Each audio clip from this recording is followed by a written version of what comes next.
ሞት አይቀርም። ሰው በረሃብ ይሞታል፣ በበሽታ ይሞታል፣ በመኪና አደጋ ይሞታል፣ በጦርነት በሰዎች ይሞታል፣ እንቅፋት ሞቶ እንሞታለን፣ መራቃችን ትን ብሎን እንሞታለን። ከመጣ አይቀርም። ግን ሃይማኖትን አጽንቶ ምግባርን አቅንቶ ለንስሐ የሚገባ ፍሬ አፍርቶ የአምላክን ቅዱስ ሥጋና ክብር ደም ተቀብሎ ተዘጋጅቶ መሞት ደግሞ መታደል ነው። ሞት እረፍት ነው።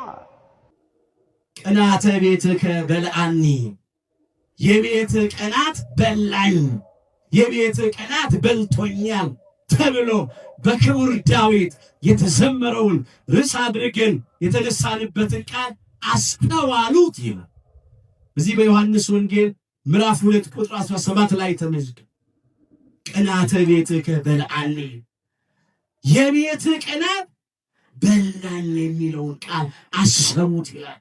ለምን? ክርስቶስ ነው ስለ ቤቱ የቀረ። የአባቱ ቤት የሱ ቤት ነው።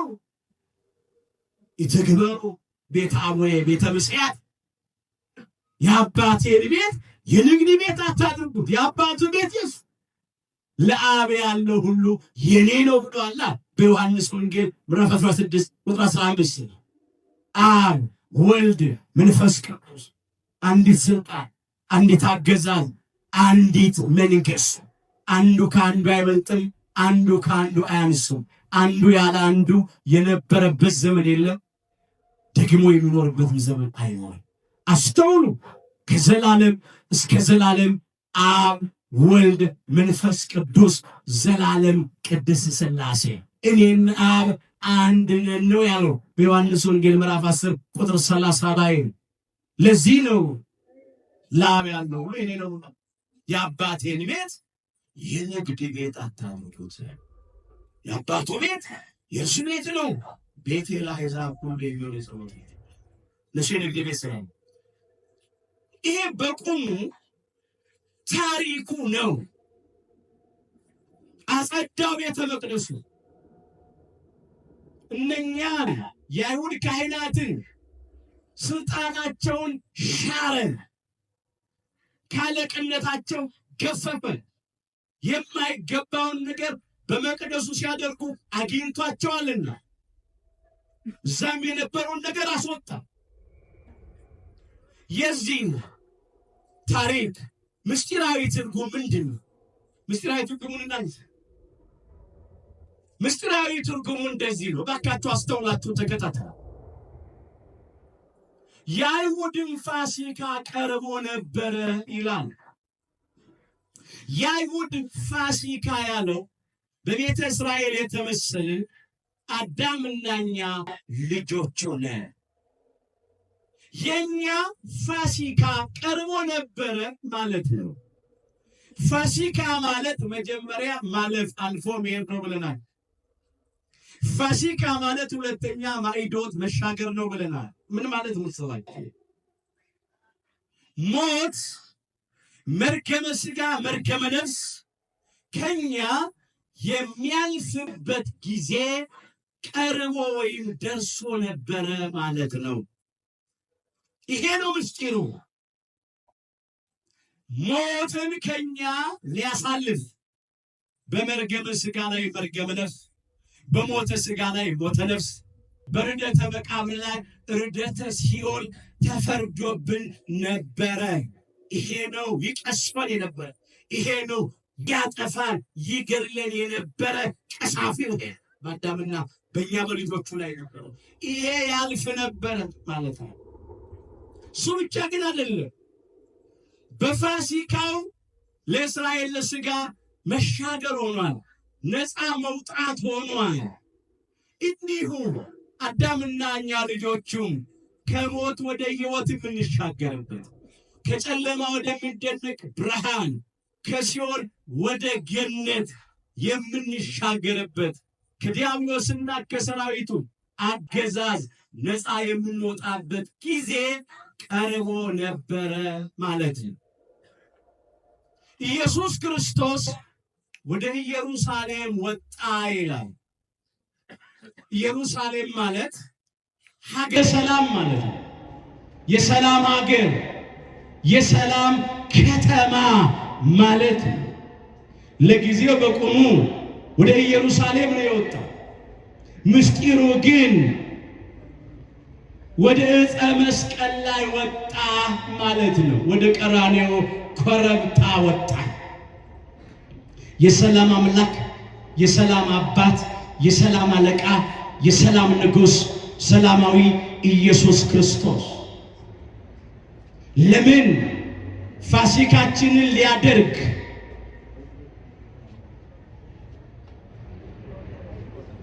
እስራኤል በግብፅ ባርነት ቤት ነበሩ ለ430 ዘመን ነው። አዳምና እኛ ልጆቹ ለ5500 ዘመን ሙሉ በሲኦል በባርነት ቤት ውስጥ ነበርን። ግብፅ የሲኦል ምሳሌ ናት። የግብፁ ፈርዖን የዲያብሎስ ምሳሌ ነው። የፈርዖን ሰራዊት የአጋንንት ምሳሌ ናቸው። ልክ ከእስራኤል ቤት ቀሳፊው ሞተ በኩር ገዳዩ እንዲያልፍ ፋሲካው በጠቦቱ ደም እንደተደረገ ያ ጠቦት የአምላካችን የጌታችን የመድኃኒታችን የኢየሱስ ክርስቶስ ምሳሌ ነው። መጥምቀ መለኮት ቅዱስ ዮሐንስ እንደመሰከረለት ነዋ በግዑ ለእግዚአብሔር ዘያትት ወያሴስል ኃጢአት ዓለም አለ። የዓለምን ኃጢአት የሚያስወግድና የሚያስተሰርይ የእግዚአብሔር በግ እነሆ አለው በዮሐንስ ወንጌል ምዕራፍ 1 ቁጥር 29 ይላል። በነጋው ይላል አምላካችን ጌታችን መድኃኒታችን ኢየሱስ ክርስቶስ ሲመጣ አይቶት ነው። መጥምቀ መለኮት ቅዱስ ዮሐንስ ወደ ኢየሱስ ክርስቶስ እያመለከተ እንዲህ አለ። እስቲ በሉ የዓለምን ኃጢአት በሉ የሚያስወግድ የእግዚአብሔር በግ እነሆ። ስለ ክርስቶስ የተነገረ ነው። ሌላ በግ እንዳታስቡ፣ ሌላ ጠቦት እንዳታስቡ። በጠቦት የተበሰለበት ምክንያቱ ምንድነው ቢሉ የ33 ዓመት ሆኖ ነው የተሰዋው። ጠቦት ከግልገል ከፍ ያለ ከበግ ዝቅ ያለ መካከል ላይ ያለ በዚህ ዕድሜው በሥጋ መስዋዕት ሆኖ ስለቀረበ በጠቦት መሰለ። ጠቦቱ ነውር የሌለው ነበር። አምላካችን ጌታችን መድኃኒታችን ኢየሱስ ክርስቶስም እንከን የማይወጣለት ነው። ነውር የሌለበት ነው። ነቀፋ የማይገኝበት ነው። ጻድቀ ባህሪ ንጹሐ ባህሪ ነው። እርሱ ኃጢአትን ሊያስወግድ እንደተገለጠ ታውቃላችሁ ይላል። በእርሱም ኃጢአት የለም ይላል አንደኛ ዮሐንስ ምዕራፍ 3 ቁጥር 5 ላይ። ይህንን ማለት ነው ያ ጠቦት ቀንዱ እንዳልከረከረ፣ ጥፍሩ እንዳልዘረዘረ፣ ጠጉሩ እንዳላረረ አምላካችን ጌታችን መድኃኒታችን ኢየሱስ ክርስቶስም በገቢር በድርጊት በሥራ በነቢብ በቃል በንግግር በሐልዮ በሐሳብ በምኞት ንጹሐ ባህሪ ነው። ይህንን ማለት ነው በበግ መሰለው። በግ ያለው ትሕትናውን ሲያይ በግ ትሑት ነው። አንገቱን ደፍቶ መሬት እያየ ሄደ። አምላካችን ጌታችን መድኃኒታችን ኢየሱስ ክርስቶስም መምህረ ትሕትና ነው። ከጽንሰቱ አንስቶ እስከ ስቅለቱ ድረስ የተጓዘው ጉዞ የትሕትና ጉዞ ነውና ትሕትናውን ሲያይ በግ አለው። ሌላው በግ የዋህ ነው። በግ ከየዋህነቱ የተነሳ በሸላቾቹ ፊት ምንም ሳይናገር ይቆማል። ቀንድ እያለ ሲሸልቱት ዝም ነው የሚለው። አምላካችን ጌታችን መድኃኒታችን ኢየሱስ ክርስቶስም ከየዋህነቱ የተነሳ እንደ በግ ጠቦት ተሸለተ። መሸለት ማለት ምን መሰላችሁ? ልብሱን ገፈፉና ተከፋፈሉ። ቀሚስ ወይም እጀ ጠባቡ አንድ ወጥ ነበረች። አውልቀው ዕጣ ተጣጣሉባት፣ እርቃኑን አዋሉት። እንዲህ ነው መሸለት ማለት። ለመታረድ እንደሚነዳ ጠቦት ይላል። በሸላቾቹም ፊት ምንም ሳይናገር እንደሚቆም በግ ሆነ ይለዋል ነብዩ ኢሳይያስ ትንቢተ ኢሳይያስ ምዕራፍ 53 ቁጥር 7 ላይ ስለ መከራ መስቀሉ ትንቢት ሲናገር ነው። ስለዚህ የዋህነቱን ሳይበቃል በከዋህነቱ የተነሳ ቀንድ ያለው አይዋጋም። ቀንድ የተባለ ስልጣኑ እኮ ነው። የባህሪ አምላክ ነው። ከመቀዝበት ሊያጠፋቸው ይቻለው ነበረ፣ ግን በየዋህነት ዝም ብሎ ተሸለተ። የሚገርም ዝምታ። ሌላው በከዋህነቱ የተነሳ አራጆቹን ተከትሎ ሄዳል። ቢላ የሳሉበት ሊያርዱት ሊያወራርዱት እኮ ነው። እሱ ስለማያውቅ በጎ ያውቅ ከአራጆቹ ጋር ተከትሎ ሄዳል። አምላካችን ጌታችን መድኃኒታችን ኢየሱስ ክርስቶስ እንደሚሰቅሉት እንደሚገድሉት ያውቃል። ሁሉን አዋቂ አምላክ ደግሞ በፈቃዱ ለድነት ዓለም ለቤዛ ዓለም መስዋዕት ሆኖ ሊቀርብ ነው የመጣው። ግን ተከትሎ ሄደ። በየዋህነት ሰቅለው የሚገድሉትን ተከትሎ ሄደ። ሌላው በብሉይ ኪዳን ለኃጢአት ስርየት መስዋዕት ሆኖ ይቀርቡት ከነበሩት እንስሳት መካከል አንዱ የበግ ጠቦት ነበር። የሐዲስ ኪዳኑ መስዋዕት አምላካችን ጌታችን መድኃኒታችን ኢየሱስ ክርስቶስ ስለሆነ ለዚህ በበግ ተመሰለ። ይህንን እኮ ነው የዓለምን ኃጢአት የሚያስወግድና የሚያስተሰርይ የእግዚአብሔር በግ እነሆ ያለው መጥምቀ መለኮት ቅዱስ ዮሐንስ። እስቲ ከኔ ጋር አበሉ ኢየሱስ ደግሞ በሉ ሕዝቡን በገዛ ደሙ እንዲቀድስ ከበር ውጪ መከራን ተቀበለ። ዕብራውያን ምዕራፍ 13 ቁጥር 12 ኢየሱስ ክርስቶስ ደግሞ በገዛ ደሙ ፈሳሽነት ሕዝቡን እንዲቀድስ ከርኩሰታችን የቀደሰን ቅዱስ ሥጋውን ቆርሶ ከነውራችን ያጠበን ክቡር ደሙን አፍስሶ ነው። በገዛ ደሙ ፈሳሽነት ሕዝቡን እንዲቀድስ ከበር ውጪ በቀራንዮ ኮረብታ በዕፀ መስቀል ላይ ተሰቀለ። መስዋዕት ቤዛ ሆኖ ቀረበ። የአይሁድም ፋሲካ ቀርቦ ነበር። የአዳምና የኛ የሌሎቹ ፋሲካ ቀርቦ ነበር። ሞት ከኛ የሚያልፍበት ጊዜ ቀርቦ ነበር። እኛ ከሲኦል ከባርነት ቤት ነፃ የምንወጣበት ጊዜ ደርሶ ነበረ። ኢየሱስ ክርስቶስም ወደ መስቀል ላይ ወጣ ማለት ነው። እስቲ በሉ ፋሲካችን በሉ ኢየሱስ ክርስቶስ ተሰቅሎልናልና። አንደኛ ቆሮንቶስ ምዕራፍ 5 ቁጥር 7 እንደገና በሉት ፋሲካችን በሉ ኢየሱስ ክርስቶስ ተሰቅሎልናልና። ፋሲካችን ማን ነው? ኢየሱስ ክርስቶስ ነው። የሐዲስ ኪዳኑ ፋሲካ የተደረገው በጠቦት ደም አይደለም፣ በበግ ደም አይደለም፣ በቀራንዮ በግ፣ በየዋሁ በግ፣ በትሁቱ በግ፣ በእግዚአብሔር በግ፣ በአምላካችን በጌታችን በመድኃኒታችን በኢየሱስ ክርስቶስ ቤዛነት መስዋዕትነት ተደረገ። እስመ ቀናተ ቤትከ በልዓኒ፣ የቤት ቅናት በልቶኛል ያለው ይሄንን ነው። እስቲ አንሱ እንደገና እንመልከት። የእግዚአብሔር ቅናት ብሎ ይሄንን ያደርጋል። ትንቢተ ኢሳይያስ ምዕራፍ 9 ቁጥር 7 ላይ ተነስቶ ከፍ ብለን ጥቂት ነገር እናንሳ።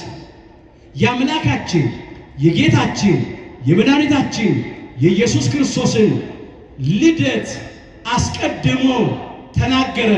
ገና አምላካችን ኢየሱስ ክርስቶስ ከመቤታችን ከመወለዱ ከ700 ዘመን አስቀድሞ የተናገረው የትንቢት ቃል ነው። ነብዩ ኢሳይያስ ከእግዚአብሔር አግኝቶ ሕፃን ተወልዶልናልና አለ። እዛ ትንቢተ ኢሳይያስ ምዕራፍ 9 ቁጥር 6 ላይ ሕፃን ተወልዶልናልና ወልድም ተሰጥቶናልና አለቅነት በጫንቃው ላይ ይሆናል፣ ስሙም ድንቅ ነው አለ። ከስሞች ሁሉ የሚበልጥ ስም ነው። ሕያው ዘላለማዊ የሆነ ስም ነው። አሸናፊ ድል አድራጊ የሆነ ስም ነው። አዳኝ መድኃኒት የሆነ ስም ነው። ስሙም ድንቅ አለ፣ መካር አለ፣ ኤልሻዳይ ከሃሌ ኮሎ ሁሉን ቻይ አምላክ ነው። አስተውሉ። ኃያል አምላክ፣ የዘላለም አባት፣ የሰላም አለቃ ተብሎ ይጠራል አለና ቀጥሎ እንዲህ አለ፣ የእግዚአብሔር ቅናት ይሄንን ያደርጋል። የእግዚአብሔር ቅናት ይሄንን ያደርጋል። ምን አደረገ የእግዚአብሔር ቅናት? ጅራፍ አንስቶ በጎቹና በሬዎቹን እየገረፈ ማስወጣት ብቻ መሰላችሁ? ገበያቸውን መፍታት ብቻ መሰላችሁ? የእግዚአብሔር ቅናት ምን አደረገ? የእግዚአብሔር ቅናትማ ቤተ መቅደስ የኛን አካል አጸዳው፣ አነጻው። ልክ ቤተ መቅደሱ ያን ጊዜ የሌቦች ዋሻ፣ የወንበዴዎች ጋሻ ሆኖ እንደነበረ መቅደስ አካላችን የኛ ሰውነትም አጋንንት ኃጢአትን፣ መርገምን፣ ሞትን፣ ፍዳን፣ ኩነኔን የሚሸጡበት የሚሸቅጡበት የሚነግዱበት ንግድ ቤት ሆኖ ነበር። ሌቦቹ ወንበዴዎቹ ዲያብሎስና ሰራዊቱ ናቸው። ሌባው ይለዋል ሰይጣን ዲያብሎስ ሊሰርቅና ሊያርድ ሊያጠፋም እንጂ ስለሌላ አይመጣም አለ አምላካችን ኢየሱስ ክርስቶስ። እኔ ግን አለ ሕይወት እንዲሆንላቸው እንዲበዛላቸው መጣሁ አለ። የዮሐንስ ወንጌል ምዕራፍ 10 ቁጥር 10 ጀምሮ እውነት ነው። ዲያብሎስ ሌባ ነው። መጀመሪያ በእባብ ላይ አድሮ የሴቲቱን ልብ ሰረቀ። ከዚያም በኋላ ሴቲቱ ደግሞ የአዳምን ልብ ሰረቀች። አዳምና ልጆቹ ሁሉ በጠላት በዲያብሎስ ልባችን ተሰርቆ ከገነት ተሰርቀን ወደ ሲኦል ተጋዘን። እግዚአብሔር ሁላችንን ከልብ ሌባ ይሰውረን። ሰይጣን ገነት ውስጥ እንኳን ገብቶ የሴቲቱ ልብ ሰርቋል። አዳምና ሔዋንን ከገነት ሰርቆ ወስዷል። ዛሬም ይገባል። እንደ እባብ የሚመቹት ሰዎች ሲያገኝ ይገባል። ከዛ የሰው ልብ ይሰርቃል፣ እያባበለ እያታለለ እየሸነገለ። ሌባው ሊሰርቅ ነው የሚመጣው፣ ሊያርድ ነው የሚመጣው፣ ሊያጠፋ ነው የሚመጣው፣ ሊገድል ነው የሚመጣው አለ። ሁልጊዜ ዓላማ ይሄ ነው። ሌቦቹ አጋንንት ናቸው። በእኛ ሰውነት ሰልጥነው ይኖሩ ነበር፣ ነግሰው ይኖሩ ነበር። እኔ ግን አለ ክርስቶስ ሕይወት እንዲሆንላቸዋል እንዲበዛላቸው መጣ። ቅዱስ ሥጋውን ቆርሶ የሕይወት ምግብ ሊሆን ክቡር ደሙን አፍስሶ የሕይወት መጠጥ ሊሆን መጣ። ለዚህ ነው የመጣው እሱ። የኛም አካል እኮ ቤተ መቅደስ ነው። እንደዚህ ተብሎ እኮ ተጽፎ እስቲ በሉ የእግዚአብሔር በሉ ሕንጻ ናችሁ። አንደኛ ቆሮንቶስ ምዕራፍ 3 ቁጥር 9 የእግዚአብሔር ምንድን ናችሁ? ሕንጻ ናችሁ። ይሄ አካላችን የእግዚአብሔር ሕንጻ ነው። ሕንጻ ሥላሴ እግዚአብሔር በእጆቹ ያበጃጀን በመዳፎቹ የቀረጸን ግሩምና ድንቅ አድርጎ የሰራን የሱ የእጁ ስራዎች ነን ወገኖች። እንዲያውም ከሕንጻ ቤተ መቅደሱ ክብር ይልቅ የኛ ቤተ መቅደስ አካላችን ክብር ይበልጣል።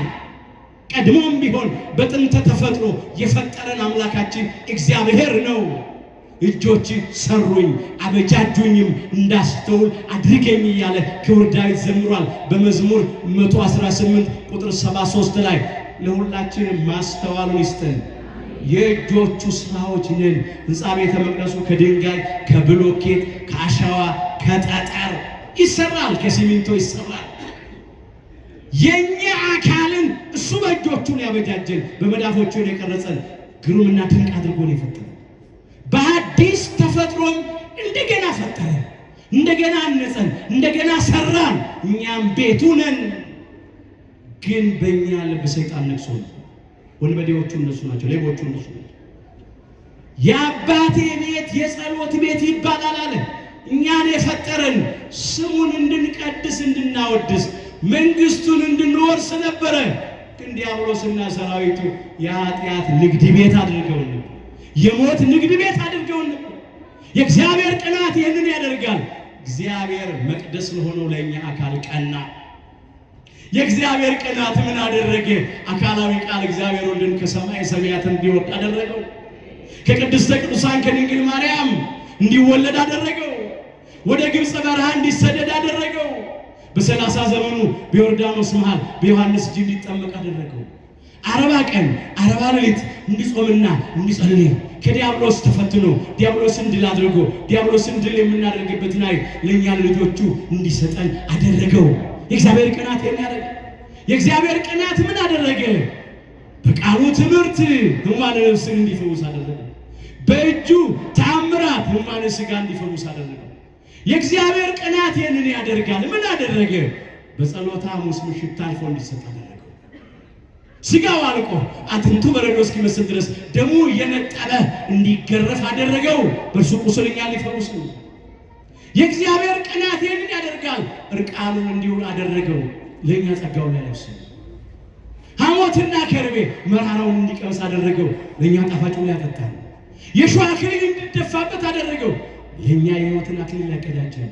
ሳዶር፣ አላዶር፣ ዳናት፣ አዴራ፣ ሮዳስ በሚባሉ ችንካሮች እንዲቸነከር አደረገው። እኛን ከችንካር ሊያላቀቀን። የእግዚአብሔር ቅናት ምን ያደርጋል? ራሱን እንዲያዋርድ አደረገው። እኛን ሊያከብረን። መከራ እንዲቀበል አደረገው። እኛን ሊያድነን። ለባህሪው ሞት የማይስማማው አምላክ በሥጋ እንዲሞት አደረገው። የእኛን ሞት ወስዶ የእሱን ሞት ሊሰጠን። የማይሞተው ሞተ በሥጋ ሞትን ይሽረው ዘንድ ሞተ በሥጋ ሙታንን ያድን ዘንድ ሞተ በሥጋ እንዳሉ ሊቃውንቱ እነ ቅዱስ ዲዮስቆሮስ በቅዳሴያቸው። የእግዚአብሔር ቅናት ይህንን አደረገ።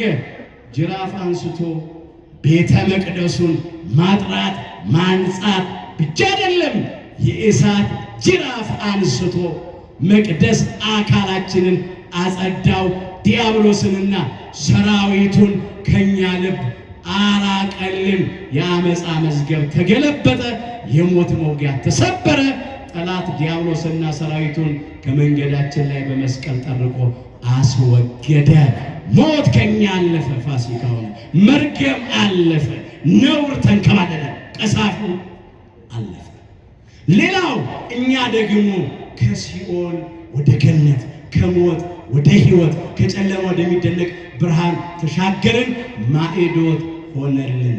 እስቲ በሉ ከኔ ጋር ከሲኦል እጅ በሉ እታደጋቸዋለሁ፣ ከሞትም እቤዣቸዋለሁ። ትንቢተ ሆሴዕ ምዕራፍ 13 ቁጥር 14 ይሄ ተፈጸመ። ፋሲካ ተደረገ። መቅደስ አካላችንን አጸዳ። ይሄንን እንደምታደርግ ምን ምልክት ታሳየናለህ? መቅደስ አካሌን አፍርሱ አላቸው አጋንንት። በአይሁድ ላይ አድረው ያሰቅሉታል፣ ያስገድሉታል። ምንም በፈቃዱ ይሞት በግፍ ነው የገደሉት። ስለዚህ ስቀሉኝ፣ ግደሉኝ፣ በሶስተኛው ቀን ምን እለዋለሁ? አነሳዋለሁ አለ። በሶስተኛው ቀን ሞትን ድል አድርጎ ተነሳ። ይሄ ነው ምልክቱ። ይህንም ደቀ መዛሙርት አመኑ። የቤትህ ቅናት በላኝ በልቶኛል ተብሎ እንደተጻፈ አሰቡ። የእግዚአብሔር ቅናት ይህንን አደረገ። መቅደሱን አካላችን ያጸዳ። የብሉይ ኪዳኑን መስዋዕት ሻረው ነው፣ አሳለፈው ነው። ሌላ መስጠት በጎቹ፣ በሬዎቹ፣ ርግቦቹ በብሉይ ኪዳን ይሰው የነበሩ መስዋዕት ናቸው። ስም ማጤስ፣ ደም ማፍሰስ፣ የእንስሳት መስዋዕት። ይሄ ደግሞ ኃጢአትን ሊያስወግድ አልተቻለውም። ቅዱስ ጳውሎስ በዕብራውያን መልእክቱ ምዕራፍ 10 ቁጥር 4 ጀምሮ ይህንን በግልጽ ቃል መዝግቦታል። እንዲህ ብሎ ነው ያነሳው። የኮርማዎችና የፍየሎች ደም ኃጢአትን እንዲያስወግድ የማይቻል ነውና አለ። ብዙ እንስሳት ተሰውተው ግን የኃጢአታችንን ስርየት ሊያሰጡን አልተቻላቸው። የተነጠቅነውን ልጅነት አላስመለሱ፣ የተገፈፍነውን ጸጋ መልሰው አላለበሱ፣ ከሲኦል ከባርነት ቤት ነፃ አላወጡንም፣ ከዲያብሎስና ከሰራዊቶች አላዳኑንም። ስለዚህ ሐዲስ መስዋዕት አስፈለገ። ክርስቶስ መስዋዕት ሆኖ ቀረበ። በጎቹን በሬዎቹን ያስወጣው ርግቦቹን ከዚህ ውሰዱ ማለቱ እንዲህ ነው። በአዲስ ኪዳኑ ቤተ መቅደስ በቤተ ክርስቲያን የእንስሳት መስዋዕት አይሰዋም። ስም እንዳታጤሱ፣ ደም እንዳታፈሱ። አሁን የአዲስ ኪዳኑ መስዋዕት እኔ ነኝ ሲል ነው ክርስቶስ። ነፍስ የተለየው መለኮት የተዋህደው የአምላክ ቅዱስ ሥጋና ክቡር ደም ዕለት ዕለት እየተዘጋጀ በቤተ መቅደሱ ይቀርባልና እንዲህ ብሎ ነው ይህንን ያነሳው ቅዱስ ጳውሎስ እዚሁ ዕብራውያን ምዕራፍ 10 ከቁጥር 9 ጀምሮ ይህንን አንስቶታል። አዎ የኋለኛውን እነሆ ሽሮ የቀደመውን ሽሮ አሁን የአዲስ ኪዳኑን ያቆማል ይላል። ፊተኛውን አሳልፎ የብሉይ ኪዳኑን መስዋዕት አሳልፎ የአዲስ ኪዳኑን መስዋዕት አቆመ። ለምን? የእንስሳቱ መስዋዕት ሊያድነን ሊታደገን ስላልተቻለው። አዎ አንድ ጊዜ ይላል፣ አንድ ጊዜ ሥጋውን መስዋዕት አድርጎ በማቅረብ ኃጢአትን ሊያስወግድ ስለተገለጠ ሁለተኛውን ሊያቆም ፊተኛውን ይሽራል ይላል። ፊተኛውን ሻረ። የአይሁድን ካህናት ስልጣነ ክህነት ሻረ፣ ቅዱሳን ሐዋርያትን ተካ። መስዋዕቱንም አሳለፈ፣ የራሱን መስዋዕት አቆመ። ያንንም መባ አስወገደ፣ አራቀ ከዚያ ከቤተ መቅደስ። ይሄን ማለት ነው የቤት ቅናት በልቶናል። አሁን ምን እናደርግኝ? ታሪክ ተርከን ብቻ እንዳንል ወደ ራሳችን ህይወት እንመለሰው።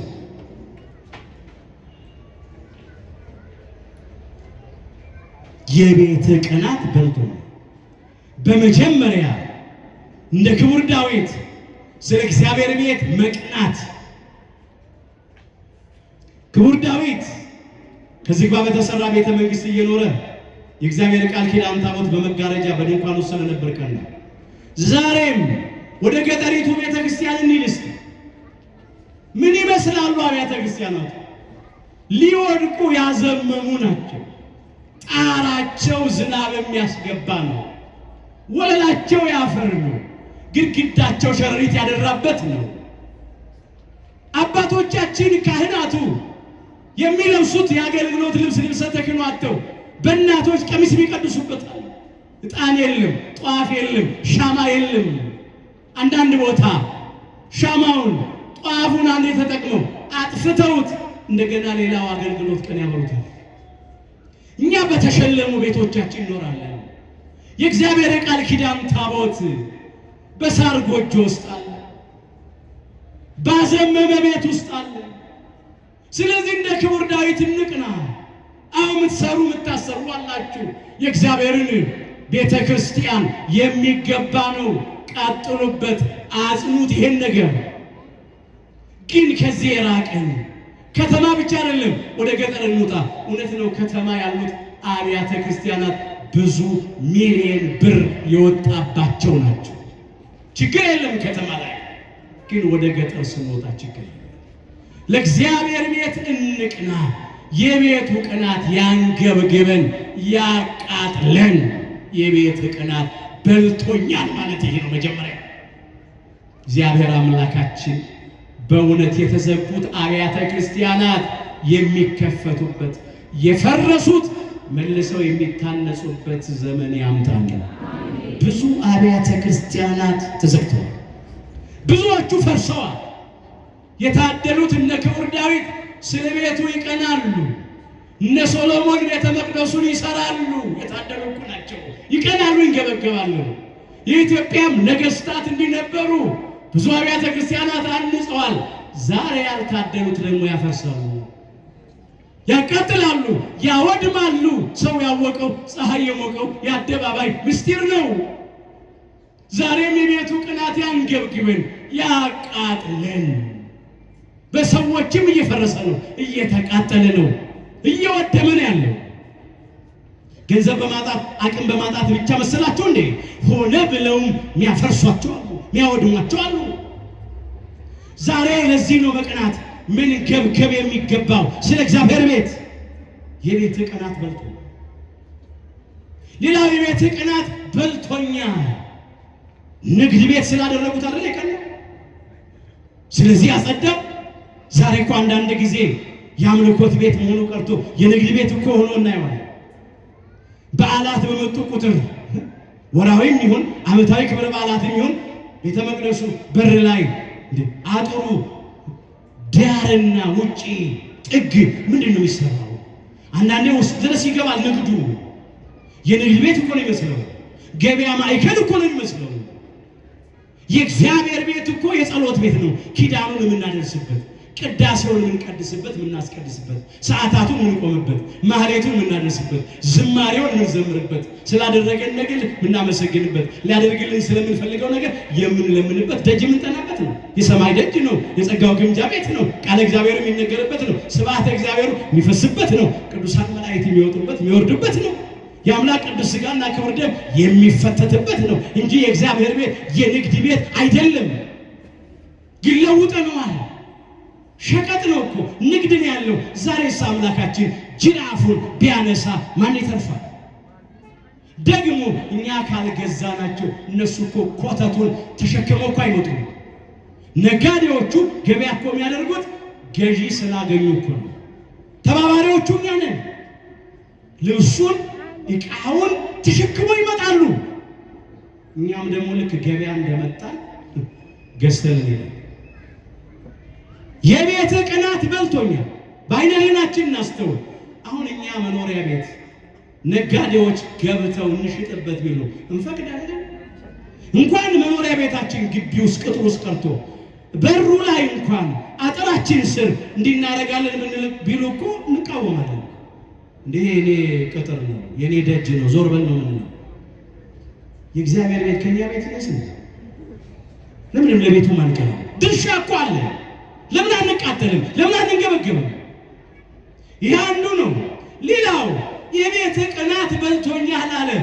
በቤተ መቅደሱ በቤተ ክርስቲያን ወገኖቼ ጥርጥር የሚነግዱ ነጋዴዎች፣ ክህደት የሚነግዱ፣ የሐሰት ትምህርት የሚነግዱ መናፍቃን አሉ።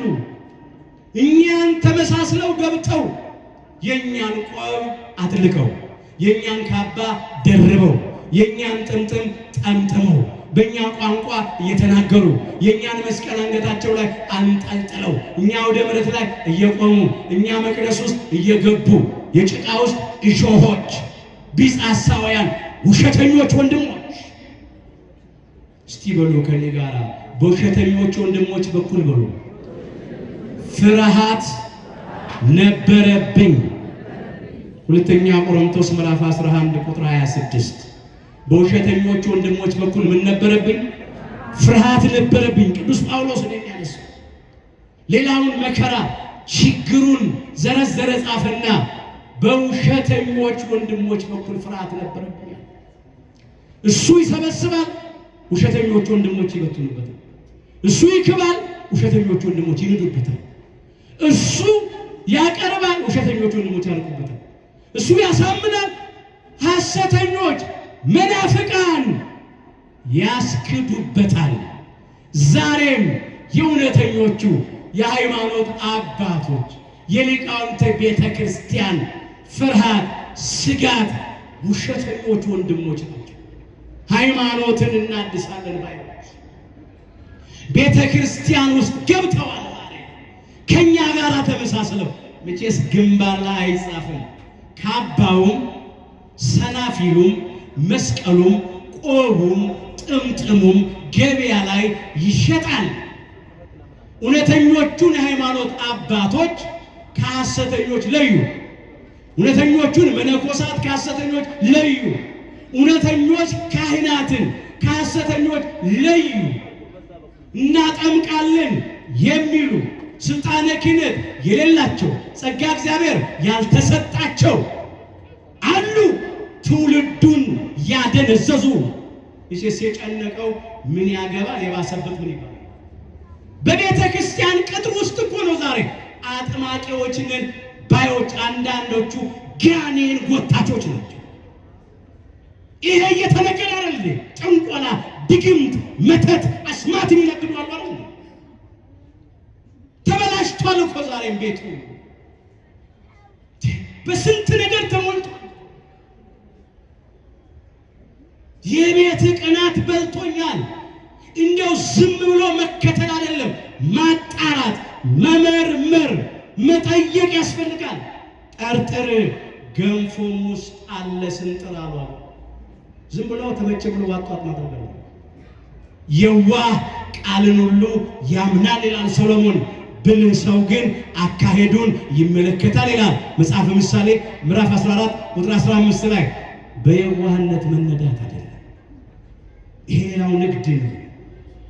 አንዳንዶች ደግሞ ጎጠኝነት የሚነግዱ ነጋዴዎች አሉ።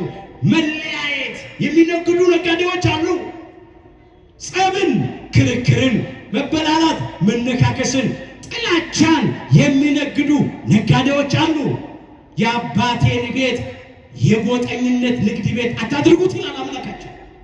ከአሕዛብ፣ ከአረማውያን፣ ከኢያማንያን እግዚአብሔርን ከማይፈሩ ሰውን ከማያፍሩ ከጨካኞች ሆዳቸው አምላካቸው ክብራቸው በነውራቸው ሐሳባቸው ምድራዊ መጨረሻቸው ጥፋት ከሆነ እንብላ እንጠጣ ነገ እንሞታለን ከሚሉ ገንዘብ ከሚያመልኩ ስልጣን ከሚያመልኩ የራሳቸውን ጥቅም ብቻ ከሚፈልጉ በንጹሃን ደም ከሚታጠቡ ከግፈኞች ጋር ተወዳጅተው ተባብረው ቤተ መቅደስ ውስጥ አስገብተው ይህንን ጎጠኝነት እየነገዱ ያለው ቤተ ክርስቲያንን እንደ ዶሮ ብልት ሊገነጣጥሉ ሊከፋፍሉ ይፈልጉ። እኔ ምን እነግራቸው? የቤተ ክርስቲያን ተልኳ ወንጌል ነው፣ ፍቅር ነው፣ ሰላም ነው። የቤተ ክርስቲያን ዓላማዋ ይሄ ነው። ፍቅር ነው የሚሰበከው በዚህ፣ ሰላም ነው የሚሰበከው በዚህ እንጂ ጥላቻ፣ ጎጠኝነት፣ መለያየት አይደለም የሚሰበከው። ሰው በሰውነቱ ነው የሚከበረው። መጀመሪያ የአዳምና የሔዋን ልጆች ነው። ወረድ ሲል በክርስቶስ አንድ ነን። በተለይኛ ክርስቲያኖች ኢትዮጵያውያን አንድ ነን። በኢትዮጵያዊነት ምን ያባላናል? ምን ያጣላናል? በተለይ የኢትዮጵያ ኦርቶዶክሳዊት ተዋሕዶ ቤተክርስቲያን ልጆች በአንድ መስቀል የዳንን ከአንድ ማኅፀነ ዮርዳኖስ ከአንድ ጸጋ መንፈስ ቅዱስ ዳግም በጥምቀት የተወለድን በአንድ ሜሮን የከበርን ከአንዱ ኅብስት ከቅዱስ ሥጋው ከአባቶቻችን ከካህናት እጅ ቅዱስ ሥጋውን የተቋደስን ከአንዱ ጽዋ ከክቡር ደሙ ከወንድሞቻችን ከዲያቆናት እጅ በርፈ መስቀል ክቡር ደሙን የቀመስን ብዙ ብልቶች ስንሆን በክርስቶስ አንድ አካል የሆንን የአንዲት ቤተክርስቲያን ልጆች አንዲት ርስት ገነትን ኋላ መንግሥተ ሰማያትን የምንወርስ ምንድን ያባላል? ምንድን ነው የሚያጣላን? ዛሬ ግን ጎጠኝነቱ ቤታችን ውስጥ እየተነገደ ነው። ሰው በሰውነቱ አይደለም የሚከበረው፣ አይደለም ሰው በእውቀቱ በሙያ አይደለም የሚመዘነው። የት ነው የተወለድከው? ቋንቋ ምንድን ነው የሚታየው? በጣም እኮ መንፈሳዊን አገልግሎት፣ ሰማያዊን አገልግሎት፣ እግዚአብሔርን ለማገልገል እግዚአብሔርን ለማምለክ ገንዘብ እየተጠየቀ ይሄ እኮ ገመናችን አደባባይ ላይ የተገለጠ ነው። ተዋርደናል። ምስጢርንም ያረክሳሉ አለ። ወንበዴዎችም ይገቡባታል ያረክሷትማል ይላል ትንቢተ ሕዝቅኤል ምዕራፍ 7 ቁጥር 22። ዛሬም ወንበዴዎች ገብተዋል። ምስጢሩን እያረከሱት ነው፣ እያበላሹት ነው። ለእነኚህ ለክፉዎች እግዚአብሔር ልብ ይስጣቸው። በጣም ፈታኝ ነው፣ አስቸጋሪ ነው። ዛሬም እግዚአብሔር ስለተሸከመ ነው፣ ስለታገሰ ነው። ትዝ ይላችኋል ክርስቶስ ቤተ መቅደሱን ያጸዳው በ30 ዓመቱ ነው። የ40 ቀን ሕፃንም እኮ ነው ገብቷል። ዝም ነው ያለው። የ12 ዓመት ሕፃን ልጅ በነበረም ጊዜ እኮ ገብቷል። በአይሁድ መካከል ቁጭ ብሎ ሲጠይቃቸው መልስ ሲመልስላቸው ነበር። ዝም አለ። አሁንም እኮ ዝም ስላለ እኮ ስለታገሰን እኮ የአይሁድ ካህናትን ጸሐፍት ፈሪሳውያን ዝም አለ። ባለስልጣናቱን ዝም አለ። ዛሬም ዝም አለ። አይቶ እንዳላየ ዝም አለ። ሰምቶ እንዳልሰማ ዝም አለ። ለምን? ትዕግስት የባህሩ ስለሆነ ማንም እንዳይጠፋ ወዶ ሁላችን እንድንድን ንስሐ እንድንገባ በዚህ በሁለተኛ ጴጥሮስ ምዕራፍ 2 ቁጥር 9 ጀምሮ ተመዝግቧል። ሊመጣ ያለው ይመጣል አይዘገይም፣ ግን ማንም እንዳይጠፋ ወዶ ስለእናንተ ይታገሳል። ንስሐ እንድንገባ የእርሱ ትዕግስት መዳናችሁ እንደሆነ ቁጠሩ ይላል። ወረድ ብሎ ደግሞ ትዕግስቱ እንድንድን መጀመሪያ ዓላማው ለፍርድ ቢነሳ ማን ይድን? ሌላው ከእጁ የሚያመልጥ ሰው ስለሌለ ይታገሳል፣ ይሸከማል። ጊዜውን ጠብቆ ጽዋ ሞልቶ ሲተርፍና ሲፈስ ለበቀል ለፍርድ ይነሳል። ይፈርዳል፣ አምላካችን ይበቀላል። ብቻ ቤተ መቅደሱ ተበላሽቶ እንዳያገኘን እንጠንቀቅ። የመጨረሻ ነገር ነው። ሌላው ቤተ መቅደስ የሚባል የኛ አካል ነው። ምን ይመስላል ህይወታችን? እስቲ በሉ፣ ማንም በሉ የእግዚአብሔርን ቤተ መቅደስ ቢያፈርስ እግዚአብሔር እርሱን ያፈርሰዋል። የእግዚአብሔር ቤተ መቅደስ ቅዱስ ነውና ያውም እናንተ ናችሁ። አንደኛ ቆሮንቶስ ምዕራፍ 3 ቁጥር 16 ጀምሮ ማንም የእግዚአብሔርን ቤተ መቅደስ ቢያፈርስ ቢያረክስ ቢያበላሽ እግዚአብሔር እሱን ያፈርሰዋል፣ ፈርዶ ያጠፋዋል። የእግዚአብሔር ቤተ መቅደስ ቅዱስ ነውና ይሄ ሰውነታችን ቅዱስ ነው። በመንፈስ ቅዱስ ጸጋ ተቀድሷል፣ በቅዱስ ሥጋው ተቀድሷል፣ በክቡር ደሙ ከብሯል፣ በመስቀሉ ለሱ ክብር ተለይቷል። የቃሉ ማደሪያዎች ነን። የምስጋና ቤት ነው መሆን ያለብን። የጸሎት ቤት፣ የዝማሬ ቤት ነው መሆን ያለብን። የክፉ ሐሳብ ቤት፣ የተንኮል ቤት፣ የቂም የበቀል ቤት መሆን የለብንም። የጥላቻ ቤት መሆን የለብንም። የዝሙት ቤት መሆን የለብንም። የሱስ ቤት መሆን የለብንም። ምን ይመስላል መቅደስ አካላችን? ተበላሽቷል እኮ። የአንዳንዶቻችን ሕይወት ዛሬም አጋንንት ኃጢአት ይነግዱበታል፣ ይሸቅጡበታል፣ ይለውጡበታል። እባካችሁ መንፈሳዊ ቤት ሆነን እንሰራ። ወኮኑ ታቦተ መንፈሳዊ ነው። መንፈሳዊ ማደሪያ ሆኑ፣ መንፈሳዊ ቤት ሆኑ። መንፈሳዊ ቤት ሆናችሁ ተሰሩ ይላል አንደኛ ጴጥሮስ ምዕራፍ 2 ቁጥር 5 ላይ። እስቲ በሉ መንፈሳዊ ቤት በሉ ለመሆን ተሰሩ። እግዚአብሔር አምላካችን መንፈሳዊ ቤት አድርጎ ይስራል። የትህትና ቤት፣ የይቅርታ ቤት፣ የትዕግስት ቤት፣ የፍቅር ቤት፣ የየዋህነት የደግነት ቤት አድርጎ ይስራል። ፈሰናል የቤት ቀናት በልቶኛል። ስለ አካላችን ስለ ሰውነታችን እንቅና። ዲያብሎስና ሰራዊቱ አይጫወቱብን። ደግሞ የፈረሱ በጥርጥር በክህደት በአምልኮተ ጣዖት በኃጢአት በበደል በርኩሰት የአጋንንት መጫወቻ ያልሆኑት ወገኖቻችን እንቅናላቸው። ሕንፃ ሥላሴ ናቸው፣ አንፍረድባቸው። እሰይ እሰይ አንላቸው። እግዚአብሔር እነሱን መልሶ ይስራቸው። እስመ ቅንዓተ ቤትከ በልዐኒ፣ የቤት ቅናት በልቶኛል። የዳዊት መዝሙር 68 ቁጥር 9። እግዚአብሔር አምላካችን ዛሬም የሁላችንን መቅደስ አካል መልሶ በመንፈሳዊ ሕይወት ይስራልን። የሁላችንን መጨረሻችንን በቸርነቱ ያሳምረናል። አንድ ነገር ጠቁሜያችሁ አልፋለሁ። ብዙ አልናገርም፣ ብዙ አባታችን ስላሉ ያው የሁላችን ግዴታ ስለሆነ መጠቆም ብቻ ነው።